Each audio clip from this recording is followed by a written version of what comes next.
So for Q2 in the CLSI, the thread that we're really seeing tie all of our information together is consumer debt, right? Whether it be foreclosures, whether it be credit card issues, really financial stress is shown throughout the CLSI. Matt, as someone on the front line as an attorney in Alabama and Mississippi, we're seeing exactly that. A lot of folks are having issues with their house, and as you probably know, the house is the last bill that people don't pay or can't pay because you got to have a place to live.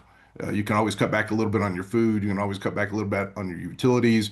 You can always drive a little bit older car, but your house is your house, and you're usually locked into it for 15, 20, 30 years, or maybe a home. But we're definitely seeing a lot more calls on people trying to figure out ways to make that bill. And it's usually the big bill. It's usually your biggest monthly expense. And they're definitely feeling it. We count upwards of 150,000 individual requests for legal services per month. And with that information, our provider law firms identify those requests into different areas of law. We use those areas of law to create the consumer stress legal index that really focuses on those stressful financial conditions. In the Q2 consumer stress legal index, we're really seeing multiple things. Again, the main theme here is consumer debt. So the CLSI itself is up 4 months in a row now. We're hitting the highest we've seen since November 2020. And underneath that consumer stress legal index, we're also seeing our foreclosure index. It's up, 30% year over year, the largest jump we've seen in over 3 years.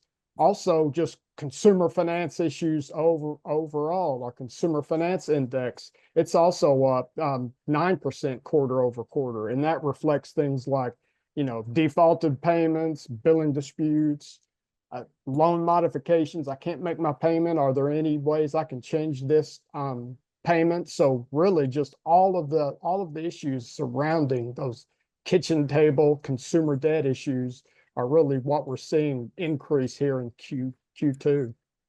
The benefit most people get from calling someone like myself, a lawyer, is that you get to talk to someone about your problem. We like to say, don't let your legal question become your legal problem, because that problem does not go away.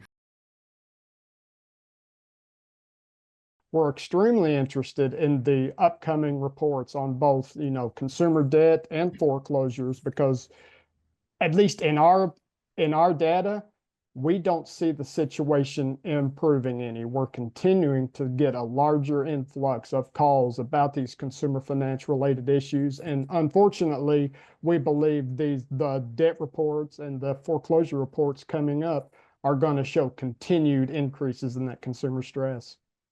I believe your numbers. I believe those numbers are going to show what my calls are. But we haven't seen, I don't want to say it's a mirror, but it's definitely an echo.